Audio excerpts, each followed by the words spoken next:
Welcome back, everybody. I've been doing a series of reviews about Beckett Baseball Card Monthly, or basically Beckett's of all sports. But um, today we're going to be looking at a special issue. This is a 10th anniversary and a Beckett Baseball Card Monthly.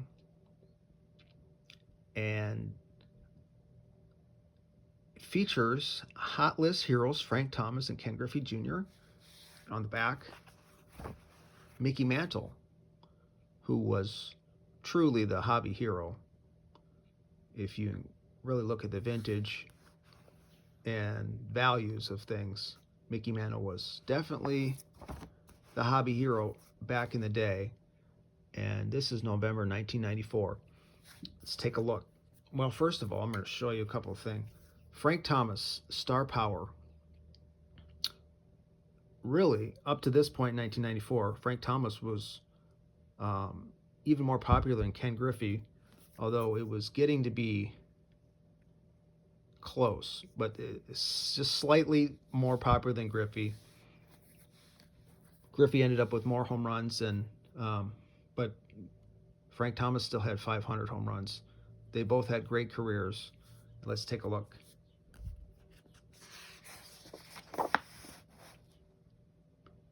Inside cover, we got some hockey cards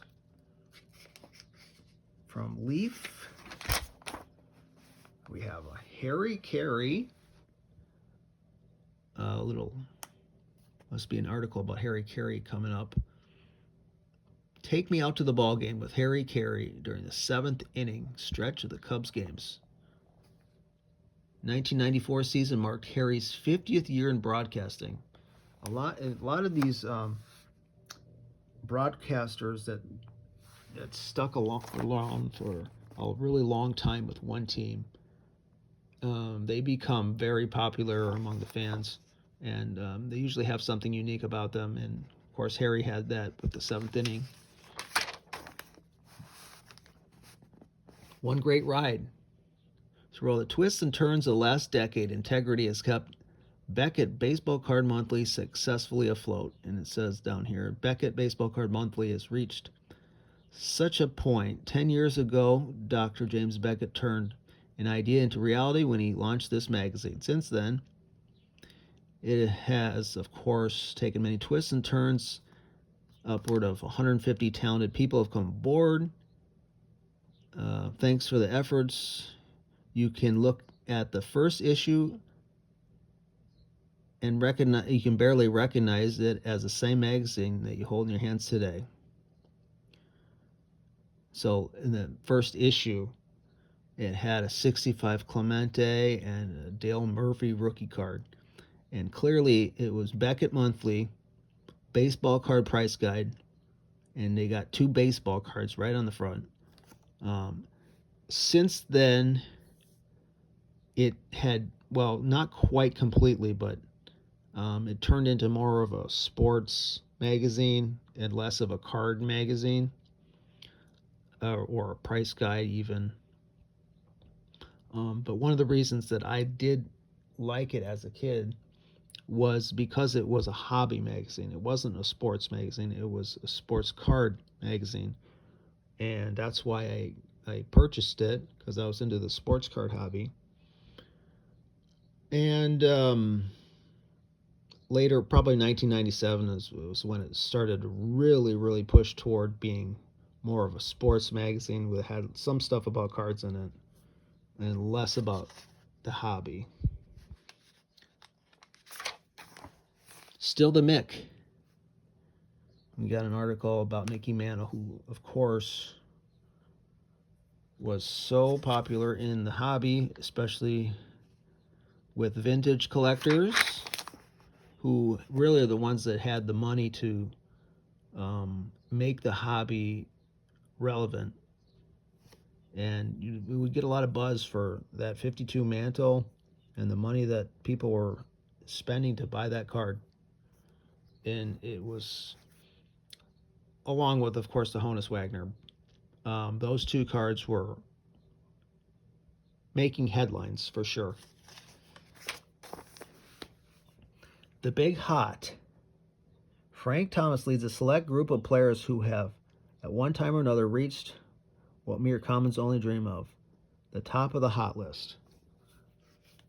And it's interesting each month to look and see who is hot. And let's take a look. These are the people that have made the hot list. Number 1, Frank Thomas 34 times, Ken Griffey 17, Canseco 10, Dwight Gooden 10, Mark McGwire 9, Will Clark 7, Don Mattingly 5, Bo Jackson 4, Eric Davis 2, Roger Clemens 1, Mike Greenwell 1, Greg Jeffries 1, Dave Justice 1. Surprising is Mike Greenwell, and Greg Jeffries a little bit too, but not much of a surprise for Ken Griffey and Frank Thomas. Those two.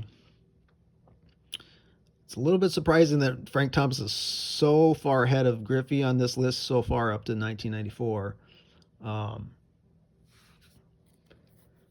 They both had star power.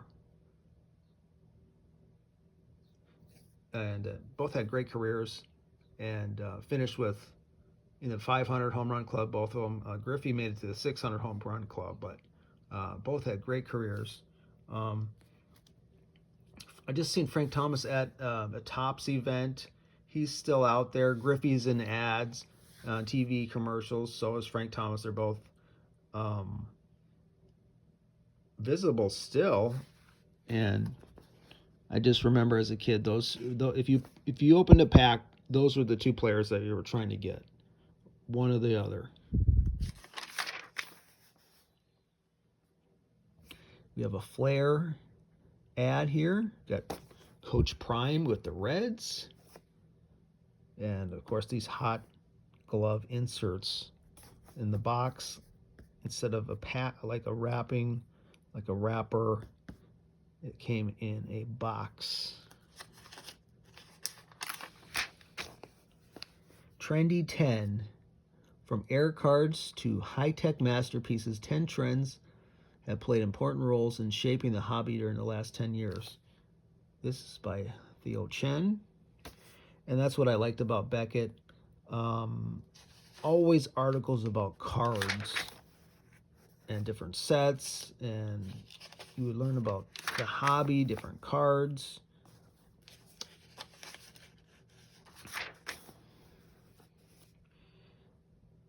Looks like they were getting into a little bit of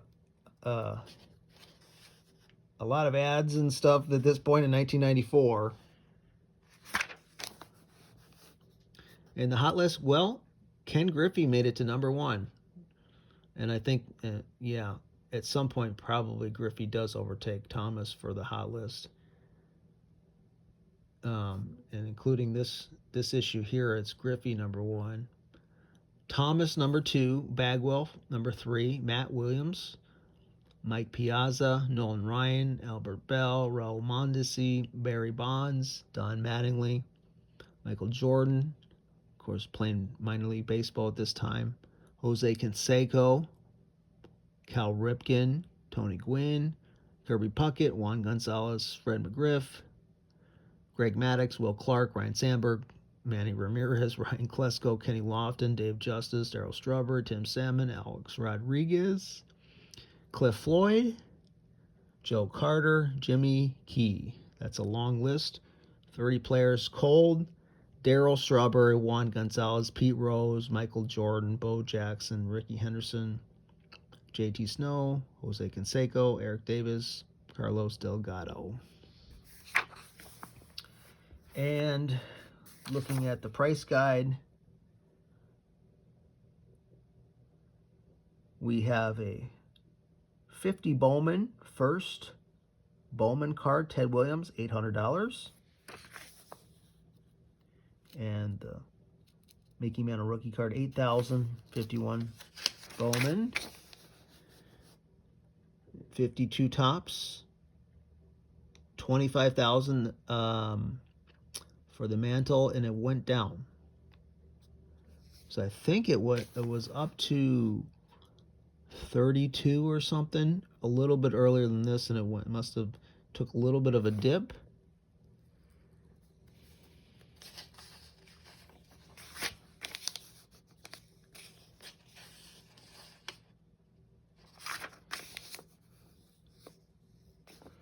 1994, of course, that strike year, and also a lot of unique cards, inserts, and things of that nature started popping up. Really fun to be in the hobby in 1994, and it was kind of like my peak year.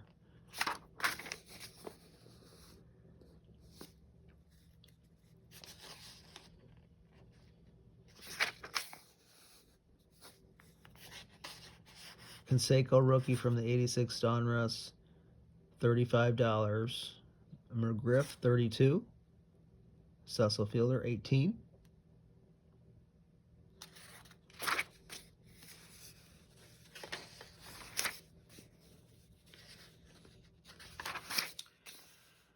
The 89 Upper Deck Griffey, 75. And the 90 Leaf, Frank Thomas, 80. So that Leaf card is slightly more valuable than the Griffey. Even though the Griffey card is more iconic, the Thomas is definitely more scarce.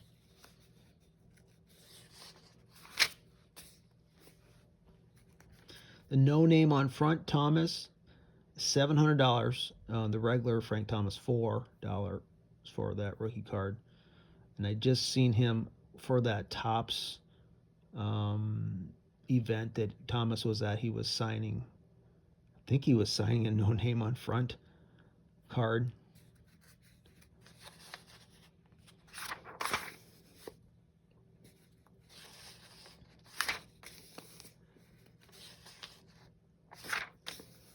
What I'd like to see, something that I'm interested in picking up, is a 93 Donruss Elite. Here we go. I'm trying to get the Paul Mulder. It's listed at $45.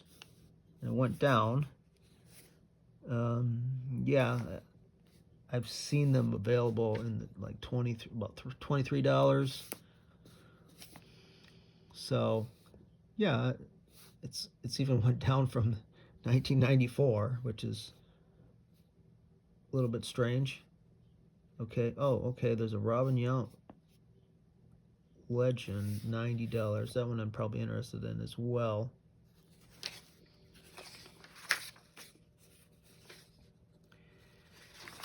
Let's see what the. I always check and see what. We're in 1993. I'd like to see what. The Derek Jeter card from the 93 Topps, up to $1. Up to $1. This is 1994. Let's see what the SP Jeter is. Up to $5. $5 for the foil SP Derek Jeter. And then here we have all 1994, all the modern cards at that time. And there was a lot of companies and a lot of different sets, a lot of different inserts. It was really fun. It's like the wild, kind of like the Wild West of sports cards at that time. I mean, there's just so many. But then after you get past 94, and then they keep coming. All the different, it gets to be overwhelming for me. And probably I started leaving the hobby in about 97.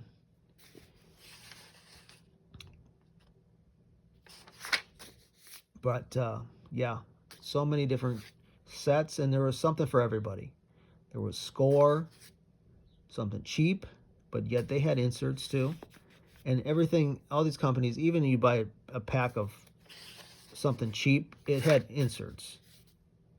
And there was like triple play, 94 triple play. You could still get a Piazza for that's worth $1. Frank Thomas, $2. Griffey, $2 from a cheap pack.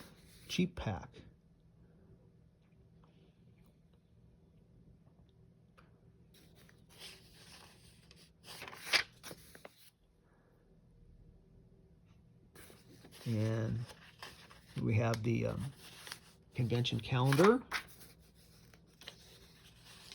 A lot of different shows. Tons of shows.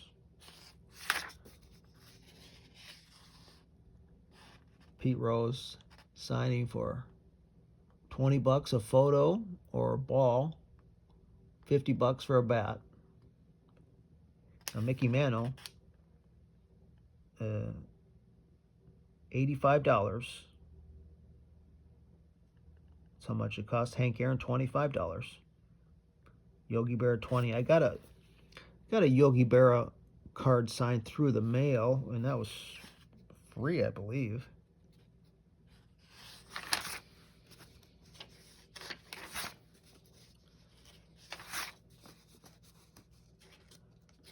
Burbank, of course, wantless welcome. They had all these ads for different different dealers. You would send them your want list, and they would see if they could help you out.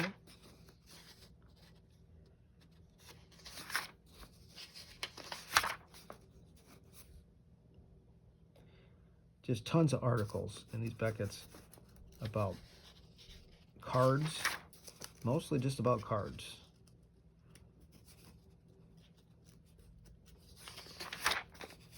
This one, Al Kaline, a graph. They would have a lot of graphs about if you bought it in 1979 for $8,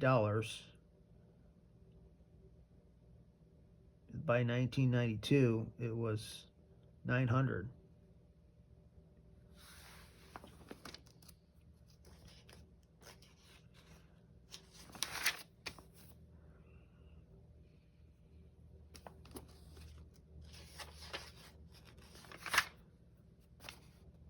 More articles about cards.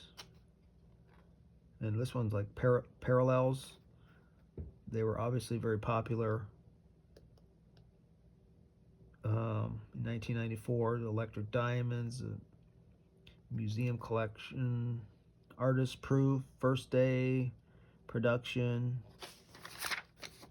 So many parallels. Gold Rush.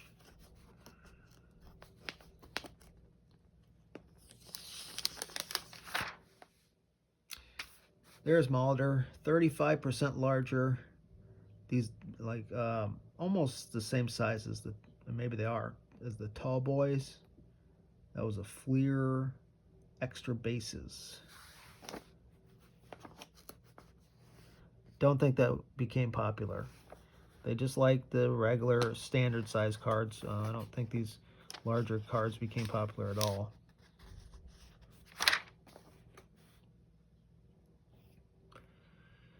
No joke, he's back. Here we have an article about Canseco. And lifting weights, that's an ironic card there.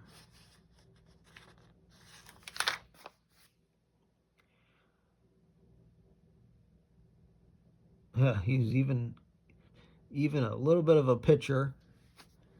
Got in some innings there. There's an ad for Select, and that's funny, kind of a funny ad. 4,950 innings is a lot. 4,950 cases of Select is not.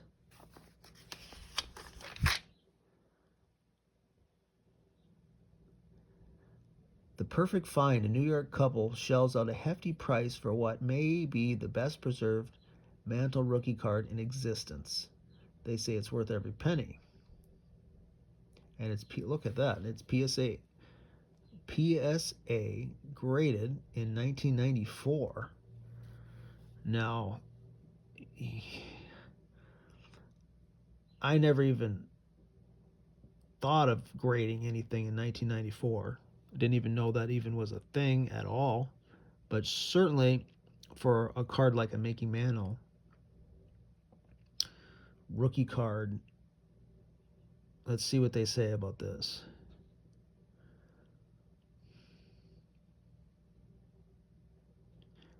The pair purchased the ungraded Mantle card from a third party, but knew right away they had something special. They shipped it to PSA to be authenticated and graded.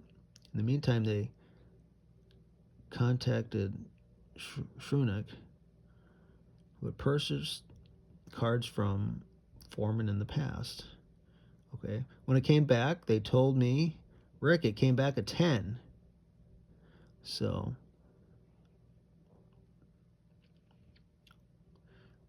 Mike Baker, head of authentication and grading at PSA, remembers the Mantle card well. Apparently it was a thing even in 1994, but I would definitely say maybe for just the very top cards. And that still makes sense for me. That makes sense, grading like the best cards, but not everything. Nowadays everything is being graded. I just don't understand it. Here we have Junior Speaks.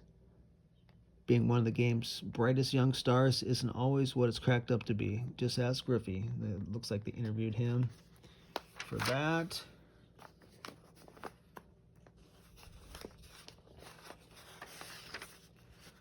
Some collectors have discovered the mail to be their best means of obtaining autographs, and that's what I did. Sent some things through the mail, had decent success with that. Inside, cover on the back, Mike Mussina artwork. Very nice. And that is your 10th anniversary Beckett Baseball Card Monthly. Thanks for watching. For more reviews, visit my channel. There's a ton of Beckett reviews there. Thanks for watching.